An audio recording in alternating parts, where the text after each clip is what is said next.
बनेगी इंडिया गठबंधन की सरकार, एग्जिट पोल भाजपा के इशारों पर कर रहे काम।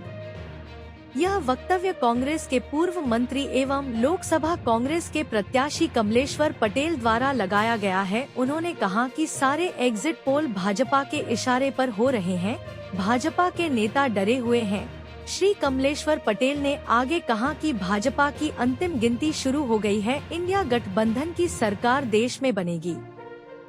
इस दौरान कांग्रेस के पूर्व जिला अध्यक्ष आनंद सिंह चौहान, सिंगरौली के जिला अध्यक्ष ज्ञानेंद्र द्विवेदी समेत अन्य नेता मौजूद रहे। आयोजित पत्रकार वार्ता के लोकसभा कांग्रेस के प्रत्याशी कमलेश्वर पटेल ने क्या कहा, सुनिए पूरी बातचीत।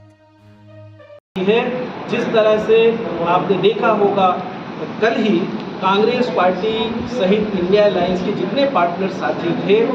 सारे लोगों ने दिल्ली में मीटिंग की थी और जिस तरह से आंकड़े निकल के आए थे जनता से, कार्यकर्ताओं से, पूरे देश भर के लोगों से रुझान लेने के बाद जिस तरह से जो आंकड़े 298 का आंकड़ा पेश किया था, उसकी कम से कम 298 सीटें इंडिया अलायंस की आएगी और उससे ज़्यादा भी सीटें आ सकती हैं। और इसी तरह का वातावरण पूरे चुनाव के दरमियान हम भी कई सीटों पे चुनाव प्रचार के लिए मध्य प्रदेश में, मध्य प्रदेश के बाहर भी जाने का अवसर मिला था। और जिस तरह की परिस्थिति बनी थी, जिस तरह का एनडीए गवर्नमेंट के खिलाफ, मोदी सरकार के खिलाफ, भाजपा सरकार के खिलाफ जो नाराजगी थी, युवाओं की नाराजगी थी, किसानों की थी, मजदूरों की थी, माता बहनों की थी, अनुसूचित जनजाति की थी, संविधान बचाने के लिए ये चुनाव हुआ था, लोकतंत्र बचाने के लिए ये चुनाव हुआ था, जिस तरह से सभी वर्गों का समर्थन मिला था, उसके अनुरूप एग्जिट पोल नहीं आना कहीं न कहीं ये दर्शाता है कि भारतीय जनता पार्टी के कार्यकर्ताओं में जो निराशा भरा वातावरण था, जो उनको लग रहा था कि हमारे हो सकता है कार्यकर्ता काउंटिंग में भी नहीं जाए, हो सकता है कि जिस तरह से कई पोलिंगों पे सीधी पार्लियामेंट में भी कई पोलिंगों पे बीजेपी के एजेंट भी नहीं थे, वैसे ही वातावरण काउंटिंग में भी था। इसलिए ये जानबूझ के प्रायोजित एग्जिट पोल प्रचारित किया गया है, जो सिर्फ मनोवैज्ञानिक दबाव डालने के लिए इस तरह का एग्जिट पोल प्रसारित किया है। कहीं न कहीं ये निर्वाचन में लगे हुए जो अधिकारी कर्मचारी हैं उनको भी प्रभावित करने के लिए, उनको ऊपर दबाव डालने के लिए और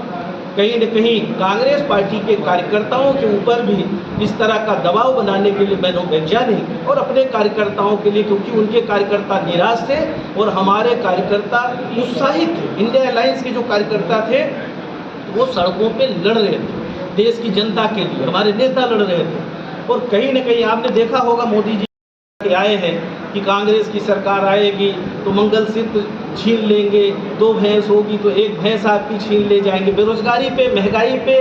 जो देश की समस्या है, किसानों की एमएसपी पे, इन सब पे चर्चा नहीं की। चर्चा किन बिंदुओं पे हुई आप सबने देखा है। और जब देश की जनता इनको बदलना चाह रही है, देश की जनता ने बदलने के लिए मतदान किया है, उसके बाद भी इस तरह का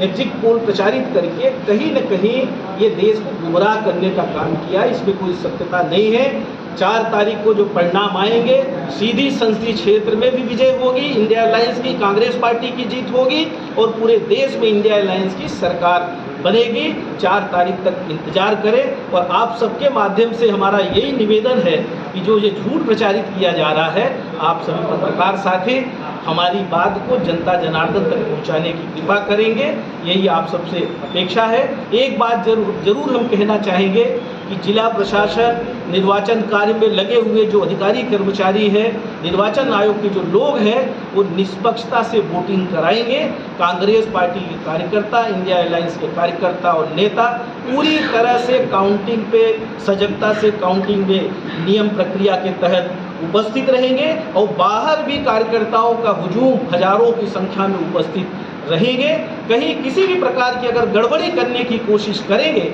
और कानून व्यवस्था अगर बिगड़ेगा तो उसके लिए जिम्मेदार जिला प्रशासन होगा, निर्वाचन आयोग के लोग होंगे। इसलिए जो निष्पक्ष अधिकारी कर्मचारी है, जो निष्पक्षता से जो काउंटिंग की योग्यता रखते हैं, ऐसा नहीं हो कि काउंटिंग में जिनको गुणा गणित पता नहीं है हम उनको टेबल पे बिठा दें, क्योंकि वो भाजपा के प्रायोजित अधिकारी कर्मचारी उनके लाए हुए हैं। ऐसे अधिकारी कर्मचारियों से जो बिल्ला लगाकर चल रहे हैं ऐसे लोगों को काउंटिंग से दूर रखें, ऐसा मेरा जिला निर्वाचन अधिकारी सीधी, सिंगरौली, शहडोल से भी अपेक्षा है और पूरे प्रदेश और देश के अधिकारियों से, निर्वाचन कार्य में लगे जो हमारे अधिकारी हैं उनसे हमारा ये विनम्र निवेदन भी है कि जो निर्वाचन आयोग की प्रक्रिया है वो निष्पक्षता से संपादित हो, काउंटिंग की जो प्रक्रिया है निष्पक्षता से संपादित हो, ऐसी मुझे पूरी अपेक्षा है। धन्यवाद। चुनाव के दरमियान जिस तरह से पूरे देश की जनता ने भारतीय जनता पार्टी की केंद्र सरकार के खिलाफ, एनडीए गवर्नमेंट के खिलाफ, मोदी जी के खिलाफ जिस तरह से वातावरण, महंगाई को लेके, बेरोजगारी को लेके, किसानों पे जो अत्याचार हुआ था, जीएसटी, नोटबंदी सहित तमाम बहुत सारे इस तरह के यहाँ देश में घटनाक्रम 10 सालों में घटे थे और बहुत सारी झूठ उजागर हुई थी। देश की जनता अपने आप को ठगा महसूस कर रही थी और इंडिया अलायंस ने इन सब बातों को लेके समय समय पर देश की सरकार को, एनडीए की सरकार को जगाने का भी काम किया था। पार्लियामेंट के अंदर भी और सड़क पे भी लड़ाई लड़ी थी और देश की जनता ने ये चुनाव लड़ा था। आप सबने भी देखा होगा कि जिस तरह का वातावरण था, भारतीय जनता पार्टी पूरी तरह से बिखरी हुई पड़ी थी, उनके लोगों ने काम भी नहीं किया।